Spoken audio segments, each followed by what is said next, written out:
listening to Otis and Ernestine. My name is Jared Johnson, the Jared J, and I'd like to welcome anyone that is not named Otis or Ernestine. Joining me again today with his cap on backwards is Jacob Weedman!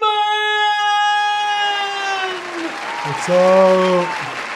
All right. We got the bill sideways. It's going back on backwards. Okay. So Jacob Weedman and I are here to discuss comic book villains. We contemplated choosing 42 each, but now we decided we're probably going to talk about one each. Mm-hmm. I'm going to choose one that is actually one of my favorites and I think is an underrated character. But Jacob, kick us off. What comic book villain are you here to talk about today? Count Vertigo. Count Vertigo. Have you heard of Count Vertigo? I have no idea who this is. Okay, so Be Count an education for me. Count Vertigo is a DC hero. He's a hero? DC Okay. villain. I'm messing up a lot Breaking today. the rules, Yeah. man. But he's mainly tied to Green Arrow and Black Canary. Okay. Those are the ones he's mainly tied to. I'm going to read just his powers really quick. He uses a device implanted in his head or sometimes cybernetic implants. He can scramble a target's balance, vision, and perception of direction. Victims experience nausea, dizziness, blurred vision, and loss of equilibrium to the point where they can't walk straight or aim properly. What about vomiting or diarrhea? Are those not symptoms? Probably Seems vomiting. like they could be. Yeah. All he does is create vertigo. I was going to say, his name sounds like it's very fitting. He has a high pain tolerance. He has really good marksmanship of firearms or thrown weapons in combination with his vertigo powers. He's decent at hand-to-hand combat. His inner ear tech lets him levitate or glide briefly, depending on the version and the writer. Mm. And he can affect multiple people, sometimes even an entire crowd. Oh, wow. Okay. This is why I think he is overrated. I was watching Young Justice. I've been discovering lately what Jacob's new favorite show is. He took out, I can't remember, Young Flash or Kid Flash. He took out Kid Flash, Miss Martian, Superboy, and like 2 or 3 others by clicking a button that caused vertigo. And I said, and you find this unrealistic. I Why? find this to be garbage. Find it to be garbage. I sit there and I go, it's vertigo. Just walk through it or punch the ground. But have you ever experienced vertigo? No. So, Me neither, but I mean, if it's as serious as what I've kind of heard, I don't know if it's all that simple. Well, just walk through it. Well, watch this. I went through, and here are 7 of his most notable feats in all of comics. Okay. Defeating Green Arrow and Black Canary together. I mean, truthfully, it sounds like he could do that potentially with his power. Taking down the Justice League International and momentarily disabling multiple members, including heroes far stronger than himself, simply by activating his power in close quarters. Messing with Superman. Hold on. Vertigo messed with Superman. An alien that can fly and have all these other... Okay. He disrupted his ability to fly straight by throwing off his sense of direction, though Superman overcame it quickly. But you affected Superman. He neutralizes several speedsters, which I don't think that's terribly unrealistic. I think that's a pretty... I mean, yeah, because you need good balance and all that to be running. I'm not going to read that one. Aerial battle mastery. He took on heroes like Hawkman and Hawkgirl with his power of vertigo. Got him so dizzy they couldn't fly straight. And hold on. I'm going to read a couple others because I found... Well, and actually he almost killed Green Arrow and Black Canary. He did actually... I brought up the Superman thing. He defeated a speedster. The aerial battle. He was a Suicide Squad member, which I think that's fair. That seems about right. I'm trying to read. There was one more that I saw. Oh, he fought Batman. like hand to hand, or he made him dizzy like he does? He all of a managed sudden? to escape Batman mid-battle by hitting him with a sudden vertigo wave, creating just enough confusion to vanish into Gotham's rooftops. I mean, truthfully though, if that's his power, I could see any of those things. The Superman one's a little strange. But Hawkgirl and Hawkman, he fought Hawkgirl, Hawkman, Simultaneously. both of them simultaneous Okay. in an aerial battle. Then he fought Superman, which it wasn't really a fight. He just distracted him while he was flying or whatever. Yeah. And then he fought Bruce Wayne, which I'm sorry, if Bruce Wayne has prep time, it's not a fight because he knows how to counter vertigo. Well, how would he counter vertigo even with prep time? He would just have like a device or something. Create an anti-vertigo Yeah, device. exactly. I mean, maybe that's kind of a. I mean, maybe. But I think he's just so overrated because, okay, if you find out Count Vertigo is going to be there, just send a second speedster. This is just how I feel about it. I'm not saying it's actually realistic, but then in one of them, he created a vertigo field that wiped out a whole crowd, and including a I group mean, of if you could heroes. create vertigo fields, I mean, it was see, I didn't know about that. it was ridiculous. So I just feel. Sounds like this character just irritates you. His existence is a little irritating. No, his existence is fine. I just think that he's a little overrated. I don't think vertigo should affect superheroes as much as it does in DC Comics. See, Superman's the one. I could see it affecting these mortals. Yeah. But the Flash, who has a faster metabolism and who can I don't know the metabolism. metabolism doesn't do anything, but he has a faster functioning in his body. So Yeah. you would think that he would be able to just very quickly adjust his body to that. Maybe. The vertigo oftentimes is more in the mind than anything else, though. But he took out on Miss Martian, who Martian Manhunter says has better psychic powers Than even he does. than even he does. Okay, see that one, though. That one, I could see. Where He you took think down it's Superboy, ridiculous. who I know is half man, but he's also half Kryptonian. So I just feel I like can see where you think some of this is ridiculous. I feel like it's kind of silly. Taking down speedsters, okay, that's fine.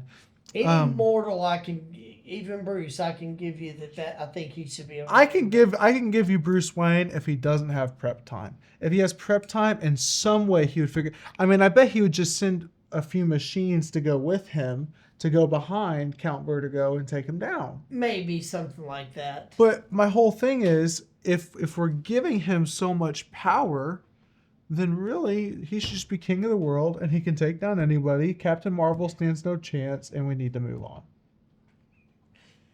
Maybe he is capable. How has he been Maybe defeated? How has he? I'm serious though. Did you research what are his weaknesses or how he can be defeated? So I don't know the answer to that. I've never even heard of this Count creature. Vertigo. But do you see why I would think that he's a little overrated? Because like whenever people hear about him like heroes, they go, oh, Count Vertigo's there, and they like get all like prepped, and I'm like his existence strikes fear into Yeah. these heroes. Count Vertigo. Based on that, it's a little strange. I haven't heard anything about him before. I think he's lesser discussed. So here are some weaknesses. His physical power isn't the greatest. He's a peak human fighter, not superhuman. So skilled martial artists like Batman and Black Canary can overpower him in close combat once his powers are neutralized. Without technology, he's not really a special villain. So he doesn't possess those powers. He has a He device. puts an implant Oh, okay, or like a okay. device on him or whatever. Cyborg, Martian Manhunter, Wonder Woman, certain tech-based heroes can filter out or counter the signal that brings on vertigo. Okay, so if Bruce knew that, then yes, he could nullify it. But you see what I mean, though? It said Martian Manhunter. So how did he take out Martian Manhunter's daughter? Yeah. I mean, or niece or whatever. Range and line of sight. His powers are only done for whatever the range or line of sight is. Overexertion. If he does too much, it can hurt him.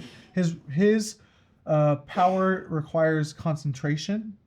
But that's what I'm saying. If there's so many weaknesses here and it's predictable, then what's the big deal? You just don't think he said that. You've taken out. Incredible. I mean, look, it says training to fight without full equilibrium like Batman and Black Canary have. Then how did he almost take down Batman and Black It Canary? sounds like he has to, at least to an extent. So that's why I of think inconsistencies here. I just feel like it's an inconsistent character, and I feel like you have to puff him up a little bit if you're gonna make him as overrated as he is. Okay, so there's Count Vertigo. My choice is also a DC villain who I think is underrated because I also don't think he's all that well known, and I think his powers are very impressive. Character is Mixel Spitalik. I don't know if that's a correct pronunciation. His name is spelled Mxyzptlk. So I guess pronounce it how you want. I've heard it said Mitchell Spitalik, and that's how I say it. He is a fifth dimension imp. So we live in the third dimension. We're third dimensional creatures. He's an imp from the fifth dimension. What is an imp? I'd have to do more research. That's just what he's called. So while you're looking that up, I'll tell a little more about him. His primary power is reality warping because he's from the fifth dimension. Our dimensions and limitations of it do not affect him. So he essentially has unlimited power here in this dimension. He can manipulate space, time, and matter, often with chaotic and comical results. His main weakness, and this is a funny one, he can be tricked into saying or writing his own name backwards, which will then banish him back to his fifth dimension for a period of 90 days. So not only can he come back after 90 days, also I read that this weakness is self-imposed. He can choose to ignore it if he wishes. So truthfully, there's one way to defeat him, and he can ignore that anytime he wants to and just be like, oh, I'm going to say my name backwards, and it still doesn't matter. Like he can just ignore his own self-imposed. It's almost like he's putting himself in timeout. Oh, you got me. I'll put myself in timeout for 90 days. Then I'll be back. Like, it's just how he can.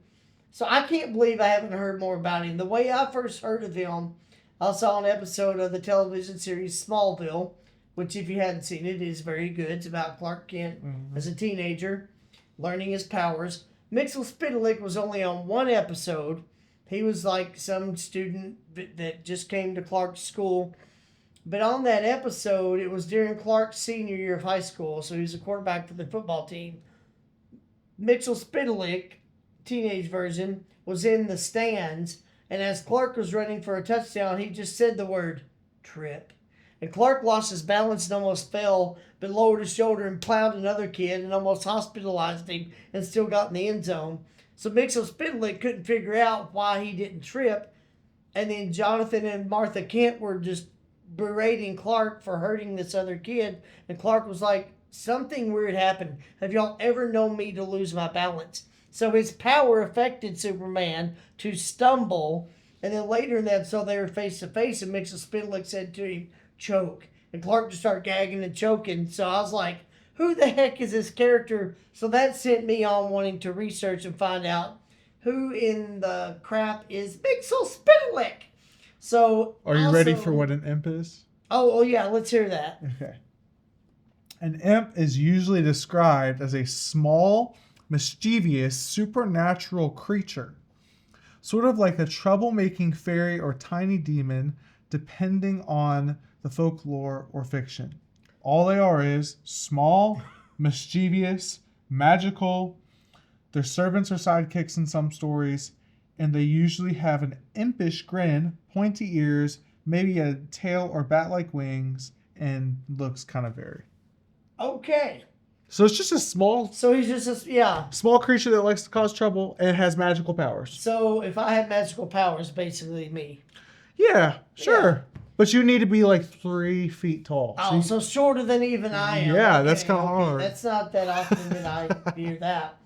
But he's more of a comical prankster than a devious villain. Yeah. He's mostly a Superman villain, and Mitchell Spitalik enjoys showing up and tormenting Superman with a series of pranks rather than actually wanting to do serious damage or harm. So he does just a series of funny things against Clark. I'll read to you a few things I read.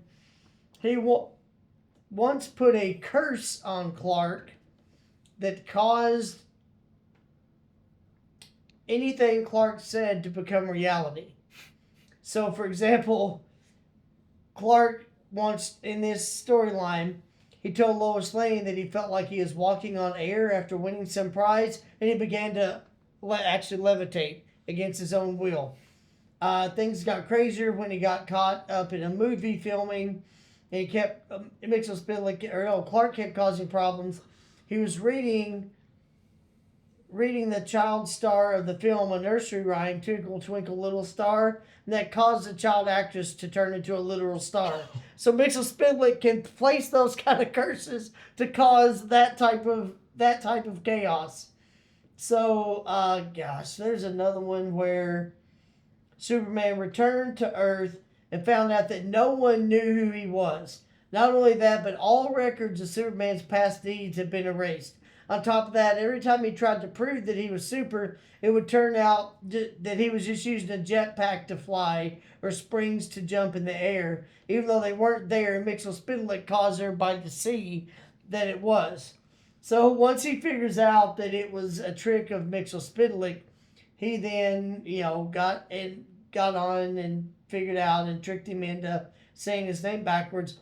So every time Mitchell Spidlick falls for the saying the name or writing the name backwards, he banishes himself, and then all the magic he did in that stretch, everything goes back to normal. So his effects aren't permanent unless he stays here. But anytime he gets banished back or allows himself to get banished, whatever he did gets undone.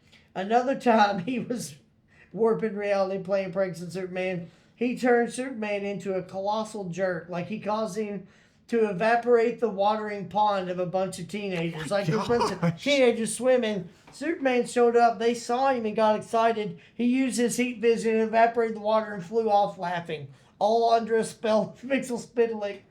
And then he caused Lois to think he was going to propose to her, only to then introduce another girlfriend instead of Lois and laugh in her face. So Mitchell Spidlick has caused those two. So like I said, he mostly just likes doing pranks instead of actually being dangerous. But when I read all this, I got to read this last one too. In one version, he caused Superman to meet someone named Larissa Lennox and her son Carl, who, shockingly for everyone involved, revealed that they were Superman's secret wife and child. They were both actually just creations by Mitchell Spidlick, but Superman believed this in this storyline, and then in a clever twist, he had Larissa reference Mitchell Spidlick by suggesting that he was responsible for erasing Superman's memory. So Mitchell Spidlick, in the midst of this prank, caused Larissa to mention it might be Mitchell Spidlick just to mess with Superman further. My gosh. So, yeah, how did they get out of that one? Superman finally realized the sun was really Mitchell Spidlick. Well, they were both creations. So he got him to say his name by hiding it in a Kryptonian oath that his son had to take. And then because Mitchell Spidlick disguised himself as Carl, the son. So then when he read that, he went back and his magic faded. But as the fake wife, Larissa Lennox, as she was disappearing when the magic faded and she was able to speak, as she was melting into non-existence, she told Superman how she wished she really was his wife, and that disturbed Superman further. So Mitchell Spidlick shows up at random times, pulls these unheard of cosmic level pranks, completely disrupting Superman and everybody around, but doesn't really want to hurt him, just thinks it's funny. So that's part of what drew me to him. So I was like, he's just a hilarious little creature. But it also made me think, what if somebody really made him mad? What if he had a reason to be vengeful? How dangerous would he be? Because I've also read he does not feel physical pain. So no matter how angry Superman would get to punch him, it might send him spinning, but he'd probably be laughing the whole time. Like you can't as he was spinning and and just bounce out like hit me again, that tickles. yeah, probably just laugh in his face and tell him to punch him some more. So you literally can't defeat him until he decides to put himself in timeout. So again, I don't know why he's not more known of. He's one of my favorite characters because he's hilarious and seemingly without limitations. The only limitations are his own imagination. Yep. And I don't know why we don't know more about him. I saw one episode of Smallville that got me doing research. He's been in some animated Superman cartoons, but he's not a well-known villain. I don't know why there hasn't been an amazing feature film with Mitchell Spitalik as the main villain. They can even set it up for a couple of movies with random crazy things happening that can't be explained. And then Mitchell Spitalik is in like a third movie as the main villain. Just saying. That could be a great film. They could do a Batman movie. And then Batman is Yes, like, what is 'cause all that's this still in craziness DC. happening? Yes. Why is the Joker not using Joker gas or something? And then Or why and does then the Joker suddenly have powers? Maybe he and Mitchell Spitalik join forces. Well, and then Superman comes in and says, we need to talk. Yes, there's And all then kinds of ways this it's a could team go. up. So I mean, that'd be so cool. why that hasn't been done, I just don't know. But I think great possibilities are there. So anyway, from two people that are not huge comic book fans, there's our take on a couple of comic book villains. Boo, Count Vertigo. Boo. Hey, these are both DC characters. They could join forces at some Or they point. could fight and he could And Mitchell lose. Spitalik would just And he make can Count be done with Vertigo's DC Universe. life completely horrible. So thank you all for stopping by for this important and completely pointless discussion. I hope y'all had as much fun as we did. If you did like the episode, please show that by clicking the like button. If you've not already done so, please subscribe to the channel. It will continue. It'll help me be able to continue to bring you more of these types of discussions along with many others. So for Jacob Weedman, I am Jared Johnson, the Jared J. Thank you all for stopping by. I hope you have a great week. And I hope I see you again real soon. In the name of Mitchell Spitalik. I'm so sorry for what I said earlier about Mitchell Spitalik. He's my favorite. He's pretty awesome, honestly. Yeah. Like